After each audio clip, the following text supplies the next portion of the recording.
Hello, welcome back to Wrinkles and Giggles, and I'm Kathleen. I am so glad you're here. If you're new here, welcome. But really, I am so glad that you're giving this channel a chance. Let's raise up those subscriptions and subscribe below. Okay, that's out of the way now. Today, I was going to talk to you about some things, and I do have 4 that I can show you that I don't want you to use as an esthetician. Now, some of you are using these. Now, I get it. If I wasn't an esthetician and know what I know, I'd probably use them too. And not to say I haven't used them in the past. Let's have some fun talking about this, and I'll let you know what it is. Let's do it.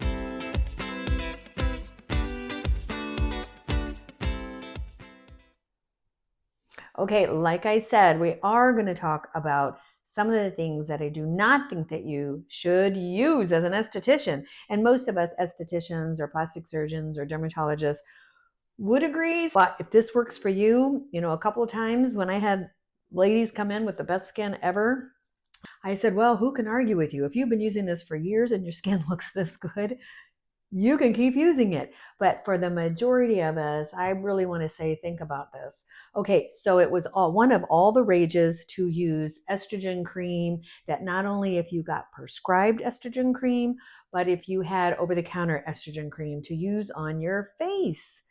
I did use some prescription estrogen cream I had, and within 2 weeks, I was breaking out in pimples, and I never break out. So be careful, because it's got certain things in there that's not made for the facial skin that you could break out also. Have pimples, cysts, and all of that. Another one is even over-the-counter ones that I've got this one on Amazon that's not prescription, that you can use on your thighs and in here just for that little bit more of a boost. It seems to be all natural. Again, some of this, if you get overzealous, I was using this on my chest, and lo and behold, you wake up and you might have a pimple or two. Every area of our skin is a little bit different, so they're formulated differently. So watch out. So I would say don't use this. We'll toss it. Second, it would be facial cleansing wipes. Yuck. As an esthetician, I would say I do not like these. Again, if you're using them for camping, great. If you're using them every now and then when you're really tired and at least you're getting off your makeup, I would agree. But the ones I've used, it seems so good until a week goes by to 2 weeks, and I've got some tiny pimples, clog pores, but definitely those milia, which are the little white hard knots that look like a little marble under the skin. So be careful with these cleansing facial wipes. I particularly don't like these as a 32-year esthetician. Yep. Also, a lot of people are into using at-home facial sprays, because a lot of the ones I would sell, people think that they could use it at home just with water, or they're at least use distilled water or purified water. But just spraying water on your skin all day, you're going to start dehydrating your skin. Most of these facial sprays, not all of them, but they have moisturizers in there. So at least you're moisturizing your skin and other ingredients to set the makeup.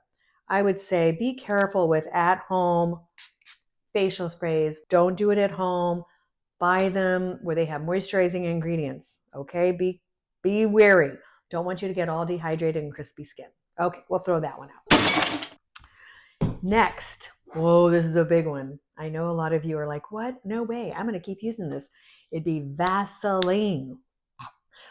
Smudging got really, really popular, and people would put moisturizer in them and put all this over them all over at night.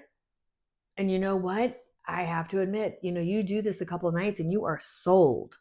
It's only when it creeps up on you on week 2 to week 3, possibly even before or a little after, where you will seriously get milias into your skin, especially up in here.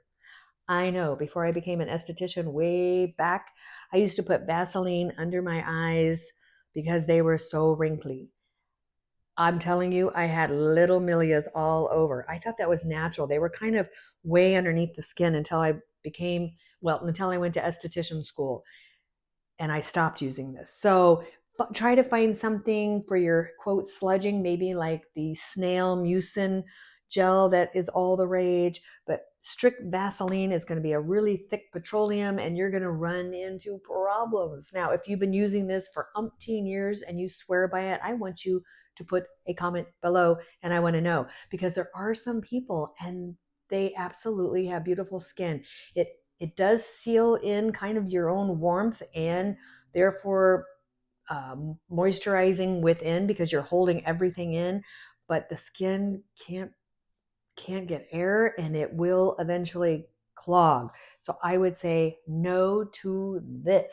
Yuck. Yuck. With all that, be careful on some of the fads, and we'll have fun going over some of those because there are some new ones. But really think about these and think about long term. And again, I can't argue if you've been using it and you have the best skin for 20 years. But what happens is keeping that too much on, using the wrong things, dehydrating your skin, you will start aging more rapidly.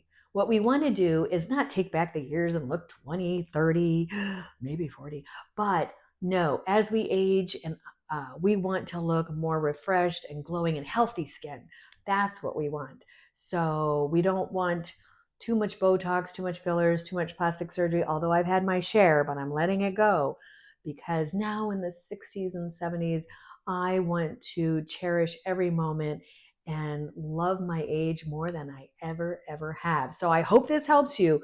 Be careful on those. If you have questions, put them below. But as usual, thank you so much. Come back a lot, often, and until then, stay your fabulous self.